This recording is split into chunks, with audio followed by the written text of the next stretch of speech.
Hello and welcome back to another episode of Vikings Happy Hour, sponsored by Lake Monster Brewing, Eastside Jiu-Jitsu, and That's Badass Wood Art. Remember to use promo code CT Pocket for 20% off any one item at that'sbadasswoodart.com. And while you're here, hit that like and subscribe button. We just hit 3,000 subscribers, so the drawing for the custom Skol piece will be coming soon.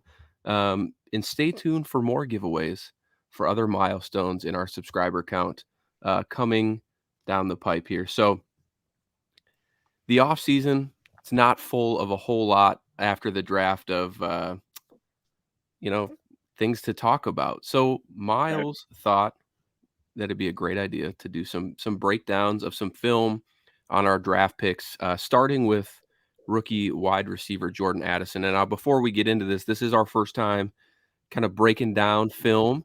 It might be not my first time ever. Sure, it's my first time doing it here, though. Doing it as a recording. Yeah, for sure. So bear with us, but leave a comment in the chat on any critiques or any comments you guys have, and let's give this a whirl, Miles. Addison was your favorite, I think your favorite wide receiver prospect fit for the Vikings heading into here. And so let me get the screen up and you can kind of talk about him. Yeah. Well, and one thing I wanted to do too, and as you'll see across the video, is I really liking the Jordan Addison pick and like how he pairs with the Vikings offense, especially when you pair him with, you're fine. You don't need to have my face on it. That's even better. It's going to be in there. We're doing it.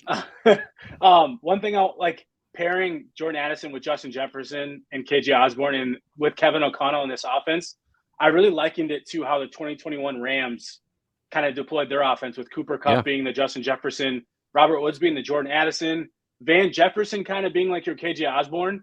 Now we'll see how KJ Osborne is utilized in the offense, but I wouldn't be surprised if he kind of takes that Van Jefferson outside approach where they ask him to be a little bit more the outside receiver, but we'll see.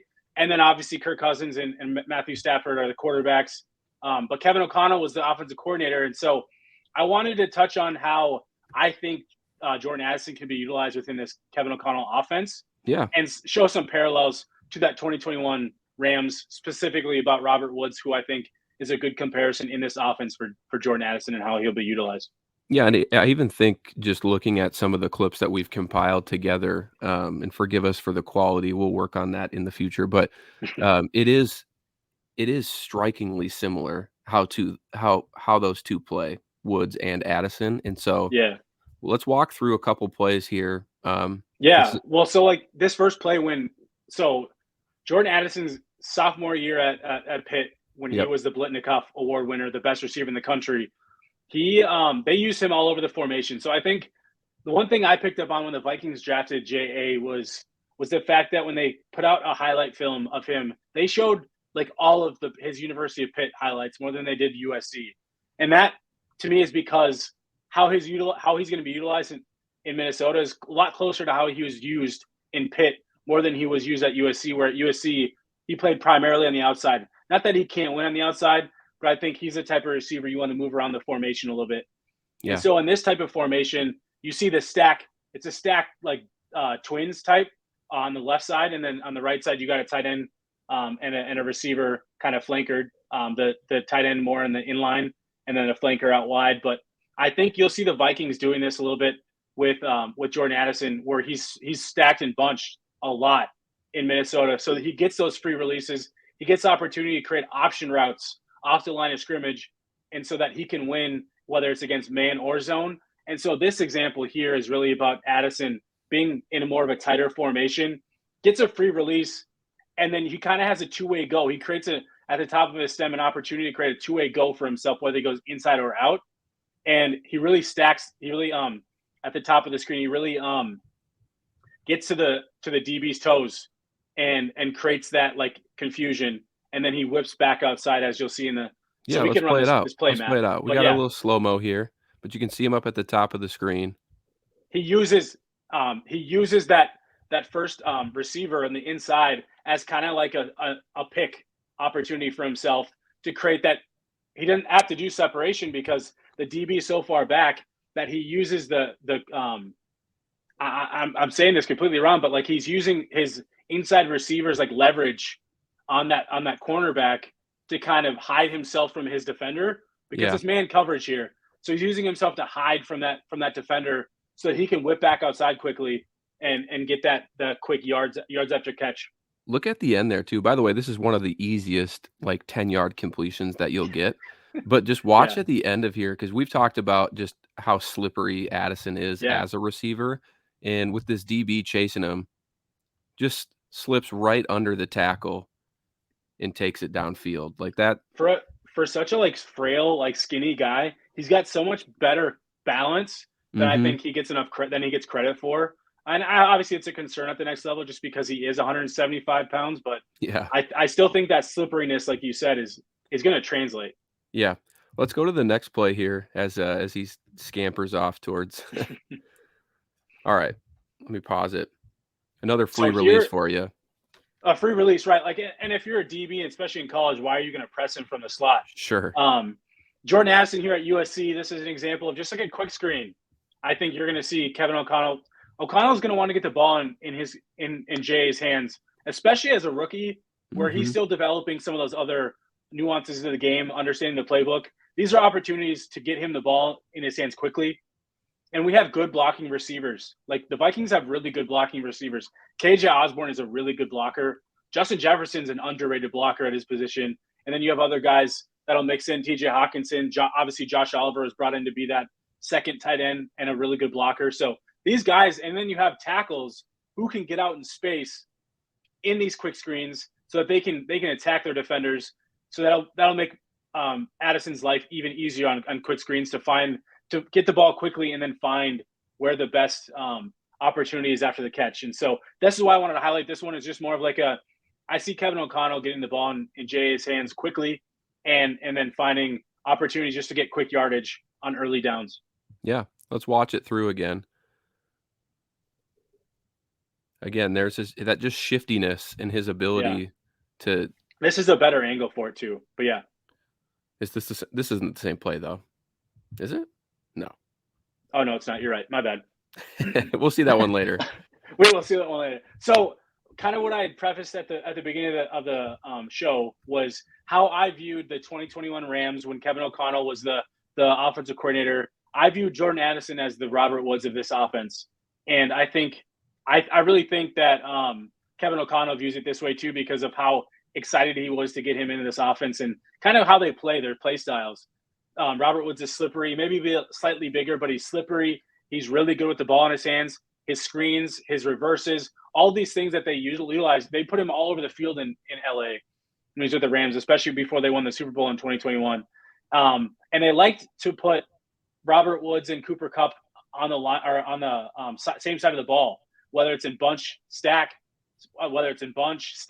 or even just like here where they're both in the slot where Cooper Kupp's the one receiver, Robert Woods is the second primary slot receiver here. And Can I pause you for a second? yeah, For yeah. fans that might not know, can you describe the difference, like bunch, stack, those types of formations? Yeah, so bunch is like when you'll typically see is like I used to call a bunch like trips, like a trips, but like a bunch trip. So this is technically like a trips example, but this isn't like a bunch trips. This is just Yep. a like regular typical trips formation where you have three guys to one side of the line of scrimmage. But so I wouldn't call this anything other than just trips. But a bunch trips is where you got three guys lined up together close, and then you have one guy one guy has to be on the line of scrimmage, two guys off, and then typically those guys will either move, shift around, or they just get easier releases off the line of scrimmage. And then bunch is typically like to me like two receivers where they're stacked on top of each other, and that kind of just helps create maybe quick slip screens or just getting a guy a free release off the line. He can use the guy in front of him as leverage to find a two-way go. There's a lot of different ways to do it, but it's how I really have always called it. And then when I said 1, 2, 3 from a receiver standpoint from this trips formation, typically you always have the first receiver is considered the one receiver, the first guy on the inside, and then it works its way out. So 1, 2 to 3 is the top outside receiver. That's how I was taught, and I think it's still how it's used in the NFL as well. Yeah. Well, I'll let this play go through. Yeah, And you yeah. can And so continue. real quick on this play, you see Cooper Kupp and Robert Woods lined up together And where I see this is Cooper Kupp gets so much of the attention, just like you'll see Justin Jefferson getting all of the attention in Minnesota. This is where getting a guy like Jordan Addison really helps because they can work off each other to create opportunities for each other, right? And so you're going to see here Cooper Kupp is kind of basically a decoy in this, where he's taking away two defenders, where Robert Woods is following right behind him, and then just stops, and then all the momentum of the defenders kind of carries with him, and Robert Woods is able to catch the ball quickly and get upfield. He turns this into a touchdown, but sometimes this is just an opportunity to get yourself get a playmaker the ball in their hands easily. And with so much attention that goes to a talented receiver like a Cooper Kupp, Justin Jefferson, it just helps open up for everybody else. And when you have this much space, to catch the ball, Woods in this situation, obviously, like you said, goes for a touchdown. But Addison, too, given how shifty he is, like we've talked about already, he could take this many different directions depending on what it looks like when he turns around. Like we'll watch this one through. Obviously, Woods sees what happens and just takes it straight up the middle. But you could take it out to the left, any which way. And I think that's another strong suit that you pointed out that Addison could flourish in this offense. Definitely. Let's shift to Let's see the next play here. So this is technically another trips formation, but the tight end is in line. So the typical wide receiver, but he's off the ball. So you got Cooper Kupp lined up on the ball. But again, this is a trips bunch, though. I'd call this a trips bunch, where I really think you'll see a lot of this from. This is a type of formation I think we'll see a lot. Maybe we'll add it. CJ Ham might be in there instead of the tight end at times. But again, I think the idea is to get your two best playmakers in Kupp and Woods, and then in a Vikings perspective, Justin Jefferson and Jordan Addison on the ball together on the same line so that they're creating confusion toward the defense, that the defense can't just go double or triple cover Justin Jefferson. They have to account for Robert Woods or Jordan Addison in this case. And if they don't, that guy's going to make you pay for it. And then you can get creative. So they're going to help each other out. And in this case, I kind of wanted to keep the highlight toward Robert Woods and the Addison specifically, but Cooper Kupp did so much work to help Robert Woods in these scenarios. And I think it's going to be the same thing with Jefferson and Addison in Minnesota. Yeah. And I forget, I know we talked about it pre-show, but did you talk about like even the comparisons on the Rams roster? Yeah, no, that's a great point. And so this is another one of those, like Cooper Kupp's running a clear out and Robert Woods just gets to settle right underneath him and gets the first down on a 2nd and 9 running. I think it was a dig. Looks like a dig route or just right behind Cooper Kupp. Like a settled dig route in the middle of the field. But going back to that 2021 Rams roster offensively, I really looked where at Kevin O'Connell was the OC. Right. And I already touched on like Cooper Kupp, JJ comparison, and then obviously Robert Woods, Jordan Addison. But then you have the two tight ends that they use primarily in LA, which was Tyler Higbee, which is your typical like wide tight end. And that's TJ Hawkinson, TJ Hawkinson's a better tight end than Tyler Higbee was in 2021 now. And then they brought in Josh Oliver, who's super athletic, which I think is an underrated part of his game, as like that blocking second tight end. Whereas the Rams had Gerald Everett, who was a highly athletic tight end, but also used in blocking and moved around the formation as like an H-back type role. So I really saw that. And then KJ Osborne, kind of their Van Jefferson type. I'm not sure how KJ Osborne's going to be deployed, if he's going to be that like prototypical X receiver on the outside, or how they interchange those guys. Mm-hmm. But I see Van Jefferson and KJ Osborne kind of in that same realm, where you have a really good wide receiver 3 that can help you in a lot of variety of ways, which Van Jefferson was pretty good at for the Rams in 2021.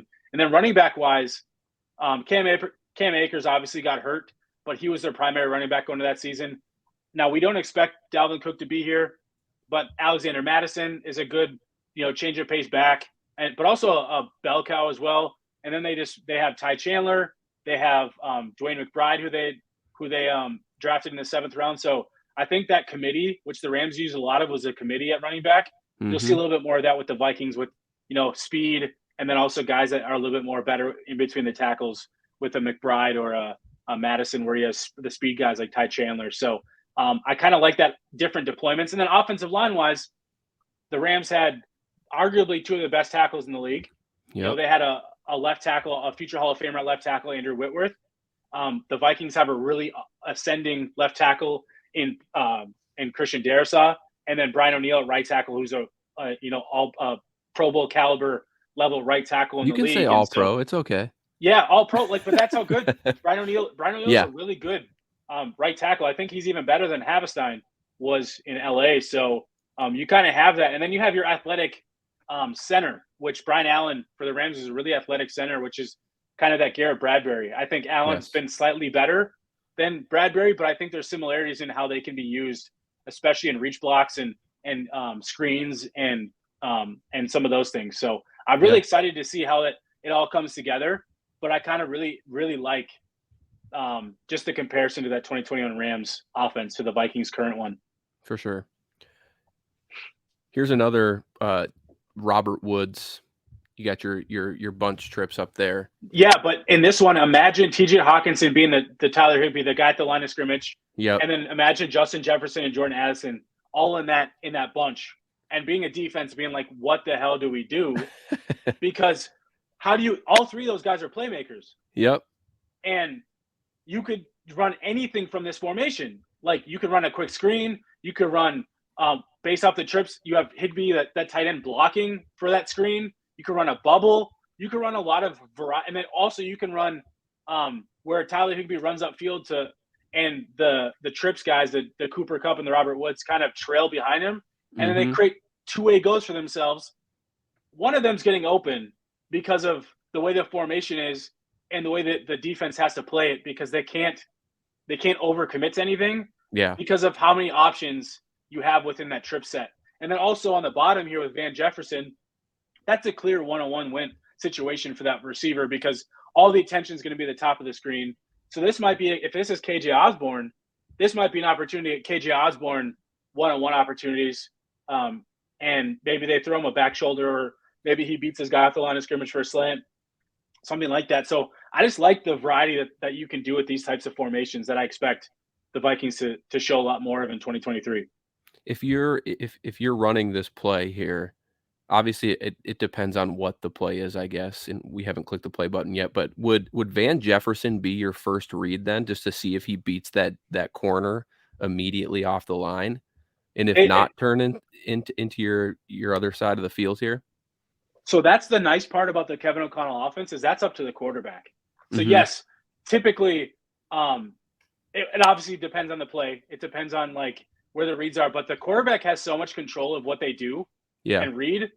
And Kevin O'Connell doesn't like to constrain his quarterbacks to, you have to do it here.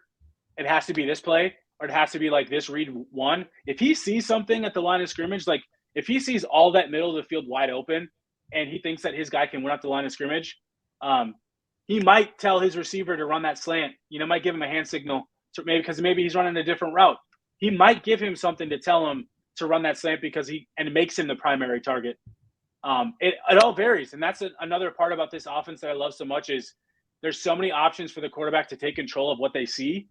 And Matthew Stafford took a lot of control of that with the Rams in 2021, and we saw Kirk take those steps as the season went on. And I think that's one thing we hopefully see even more of in year two, is Kirk Cousins getting and seeing those opportunities to kind of divert off the plan if he sees something or sees an opportunity like this one. Yeah. We'll let this play out here, maybe. You can see Woods wide open, because his defender was clearly on the other side of the field, and so he's chasing at this point. And there's just so many opportunities. It's nothing, like there was nothing crazy about that like the routes that those three are running. It's just a simple fact that where they are in the field is there's so many opportunities. Yeah. And I'm just super excited. And this is I think this might be the last Rams play, but another one. This is just another slip screen. But again, you have your tight end up top to block. You got your left tackle, your athletic left tackle coming out to block, and then you get your playmaker the ball quickly off the line of scrimmage, or behind the line of scrimmage. And you get the ball in his hands on a 3rd and 4. I would trust Obviously, there's a lot of stuff going on right here for Whitworth, but I would trust Darrisaw to get out there a little bit quicker than a 30 100%. plus year old left tackle. This is So like 37-year-old, 38-year-old Andrew Whitworth. But no, I agree with you. I think he's coming here and he's cleaning up something to get that first down for a 3rd and 4. Which if they're playing off coverage like this against you, you take that all day. yeah, we got a couple more Addison plays that we'll take a look at here. Um, this one's again back in Pittsburgh, and to your point, they really showed a lot of these clips when they drafted him because they Pittsburgh really utilized Addison's full skill set as a receiver. Yeah, and they're a lot more multiple in their formations and how they utilize their receivers, whereas USC was a little bit more that air raid, wide open type of offense, where Pittsburgh was a little bit more of what they call a traditional Went too NFL far back. based style offense. I mean this one is a pretty straightforward one. We see the Vikings do this, but we've seen this with Adam Thielen, who I'm not again not this is not to discredit Adam Thielen, but Adam Thielen is not the type of playmaker with the ball in his hands as Jordan Addison is, or Justin Jefferson is, or KJ Osborne is. Like those guys are really good with the ball in their hands, and I think just these types of opportunities to get the ball in formation off a quick handoff off the motion. We call this like a zip or like a quick motion. You could, it varies based off of the team, but a smoke motion you could even call it. But that could a rocket motion, like everything that basically has to do with a quick across the formation Yep. type of a set. So yeah, They it's tried this so nothing much crazy, but last yeah. year too. I feel Hmm. like they were disappointed with the success that these runs or these plays typically had because Jalen Reagor, you would hope with his Yeah, speed and shiftiness could bust one loose. I don't recall ever seeing one. I just think got a a lot of it, touchdown. He had a touchdown on one, but it was a short yardage yeah, it one. was goal line. Yeah. So They that tried with I'm with you. Thielen. Yeah. They tried with CJ Ham. So I think now um, with Jordan Addison in the fold, they can really look to sort of maximize this play in their playbook and count on it a little bit more than they And did last year. and Josh Oliver too, who's on Yeah. the like if you're doing this at a 12 or 22 personnel where you have two tight ends. Let's pause this here real quick. Where you have 12, we have two tight ends, two receivers, moving them in formations like this, or in moving them around the formation. Yeah. Josh Oliver's a way better blocker than what we had last year at tight end, and so I think he's the type of guy that can help seal that end so that Hmm. you can get to the edge, which is that's the most important part about that those reverses is getting to the edge, because once you get to the edge, you have room to turn up, and so having that room to turn up and getting to the edge is super important on those plays. Yeah. You said you want to Let's stop let's here. let's make this the last one. I just wanted to stop before. You don't want to do Let's just. that route on the outside at the end? Oh shoot, yeah, we might have to do that one too. Um, let's just rewind this real quick. Yep. Just to the very beginning of it. Essentially, this is another situation where I expect we'll see this from the Vikings. Is you got this is a. I think there's one, two, three. Where's the other receiver, or is that a tight? Is there someone I'm not. further So down? there might be another receiver at the bottom of the screen, but there should be someone else because there's only 10 people on the screen. Or they Um, messed up. This is or where they all messed up. 22 doesn't hurt, or it hurts us not having it. Right. But essentially on this play, you're moving Addison from the outside in to create a stack bunch, but then off of it, he's getting himself a two-way go because he's got a receiver in front of him that can basically it's like a free screen. And then what I love about Addison here is his quickness and twitch out of breaks, because you don't get to see it at the end of at the top of his stem, but his ability to stop on a dime and break Yeah. out and create that separation from the cornerback is the reason he allows himself to get so much separation and you run after catch on this type of play. Because if you're not creating that separation off the top of the stem, you're only catching this ball for maybe 5-6 yards and not getting the first down, and that's an issue. Again, this isn't anything against Adam Thielen. Adam Thielen was so good at creating separation, but his ability after the catch didn't really and he lost maybe a little bit of that explosiveness that he had, a few years ago. Addison's going to bring that back to the fold that we kind of were missing last year out of that second receiver, that explosion off the top of his stem to create even additional separation. And that's where you get more yards after the catch. We can't see the full route, obviously, because they pan towards the quarterback, but this is filthy by Addison, because you can tell the defender thinks he's going out this way, and he stops in the passes somewhere down here. Look at that. You can see it right at the tail end. Just you can see where's Nick Olson on the the we'll be right back. We'll be right back, because that's what happens. You can see the defenders trying to reach to grab him. Breaks another tackle, and he gets the first down, which, again, sometimes you can throw short of the sticks if your receiver has that room to run after it, to get it, And so I think that's something I always, just really enjoy about Addison, and I think how he'll fit in this offense too is they're going to create those types of movements for him where he's going to get the ball and be able to create after the catch. All right, this last one, we were just talking about, like, it's off coverage, so like this gives yourself a lot of, like, it's dangerous to. Jordan Addison in college was so hard, whether you press him or you play off him, that dude's going to beat you either way. Yeah. But when you give him 7 yards of cushion on a 2nd and 2, and you're an offense, you should be taking a shot deep. This defender's job is to not get beat deep, and he still does because Jordan Addison sets him up so well on the out and up, and it's just so fun to watch him. Basically, you see his head turn. It's really quick, but his head turns to the backfield. And in those situations, which I'm assuming USC ran a lot of quick outs, and if you run a lot of those quick outs, you're setting a defender up to jump that out, and then all of a sudden the receiver whips himself back upfield, and all of a sudden you're see you later, and you're hitting him on a out and up for a big gain, and that's exactly what happens here. And Jordan Addison's ability to kind of set the defender up with his eyes, and then win. It's just so fun. Look at that separation already. Yeah. And that came back here with that subtle head move, like you said. Yep. The defender bites. And some of this might not always work at the NFL level because defenders are taught. But if you set that up right, you're getting that, because especially off coverage like that. So I don't know.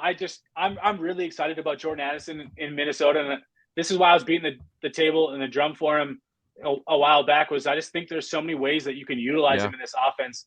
And I think Kevin O'Connell was really excited about it, because you saw him in the war room talk about, like, this guy's a starter from day one. He's a guy that it sounds like they're already getting him in the mix, like getting in the playbook and like, hey, this is what you're going to be doing for us.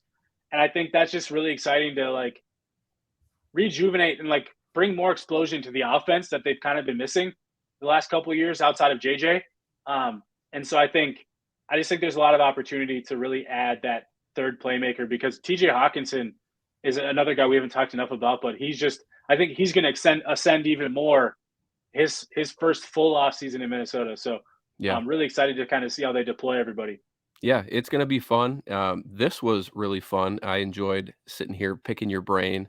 For the fans listening, let us know what you think about this episode. And if you want more, and whether or not you want more, there's more coming, but we're down for some critiques, some comments on what you think.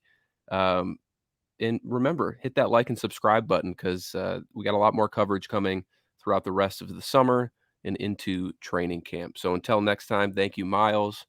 Thank you, Lake Monster Brewing, Eastside Jiu-Jitsu, and That's Badass Wood Art. Till next time. We'll be at Lake Monster next week. Yes, Thursday the 11th. Yes, Thursday the 11th at 7:30. So join us out there in Skol Vikings.